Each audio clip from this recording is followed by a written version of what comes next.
Em Hebreus capítulo 10, no versículo 38, diz assim: Todavia o meu justo viverá pela fé, e se ele retroceder, nele não se compraz a minha alma. Essa afirmação de Deus, que só existe um caminho, uma forma de se relacionar com Ele, que é pela fé, o justo dele, o justificado por Ele, deve viver pela fé naquilo que Ele diz, naquilo que Ele é. E se esse justo retroceder desse ponto, nesse justo não se compraz, não se alegra a alma de Deus. Eu me recordo de uma história na Bíblia, uma história muito rica, que tem vários elementos envolvidos, e eu quero usá-la apenas para ilustrar como que um justo pode retroceder na sua fé e andar por outros meios, ser conduzido, ser guiado por outros meios. É a história de Amã e Mordecai, no livro de Esther. Você pode estar achando até estranho, porque a abordagem desses dois personagens num contexto como esse que eu iniciei, que eu introduzi, mas a história de Amã ela é muito... as posturas que Amã tomou, Amã era um príncipe do rei Assuero, e ele muito revoltado pela forma, a conduta que Mordecai tomou, de não se prostrar, de não ter reverência diante do reinado, do rei, diante da postura dele como um príncipe do rei, e aquilo mexeu muito com ele, e ele decretou, deu uma ordem, de uma maneira orgulhosa, óbvio, e muito ofendido, uma ordem que se fosse decretado a morte de todos os judeus, não só Mordecai, mas todos os judeus. Mas para ele chegar a isso, ele envolveu o rei Assuero, ele contou histórias, ele conversou, usou toda a sua influência, sua capacidade para poder envolver o rei Assuero nessa decisão, desse decreto da morte de Mordecai. Na sequência desses assuntos, Mordecai descobre que existia essa ameaça, e Mordecai era tio de Esther, que viria a ser a esposa do rei Assuero.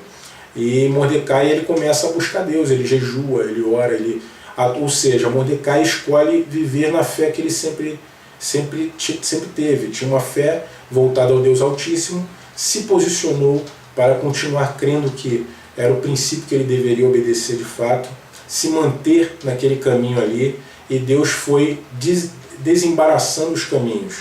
E toda a emoção que Amã colocou, se sentindo ferido, orgulhoso, coração endurecido em relação àquilo, e também planejar com a sua razão lógica, seguindo a sua vontade própria, ele articular todo um planejamento a ponto de construir uma forca para que Mordecai fosse enforcado nessa forca construída por ele. Tudo isso foi desarticulado no contexto, e com toda certeza impulsionado pelo jejum, pela oração, pela humilhação de Mordecai, pela fidelidade, por ele estar andando por fé. E no final de tudo dessa história, se você for lá ler, você vai ver que Amã, o fim da história dele foi ser morto na própria forca que criou para Mordecai ser assassinado por ele, ser condenado e ele ser morto. Eu fico imaginando nessa história, é uma história muito grande, muito rica, com várias facetas, mas eu queria que você olhasse pelo seguinte: nós podemos ser cristãos com a postura de Amã ou com a postura de Mordecai. Por quê? Porque Mordecai ele viveu pela fé.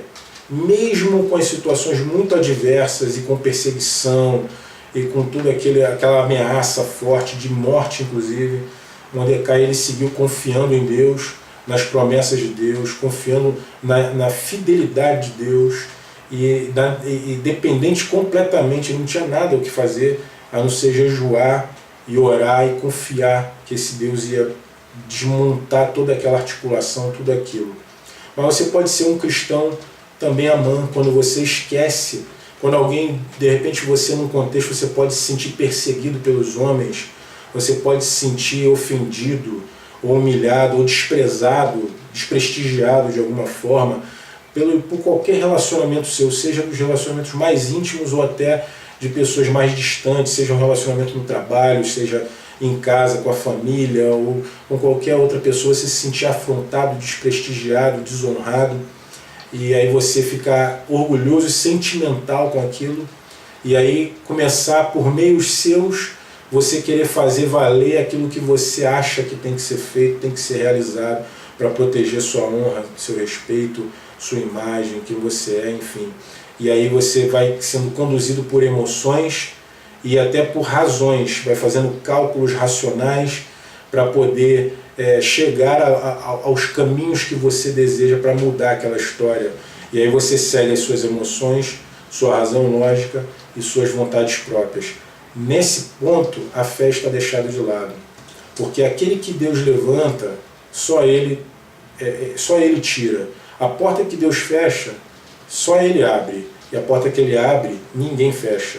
Então nós, quando dependemos de Deus plenamente e confiamos em todo o caminho que Ele nos guia, vivendo pela fé, nos tornando imunes àquilo que é emoção, àquilo que é razão e àquilo que é vontade própria, nós estamos de fato num lugar seguro.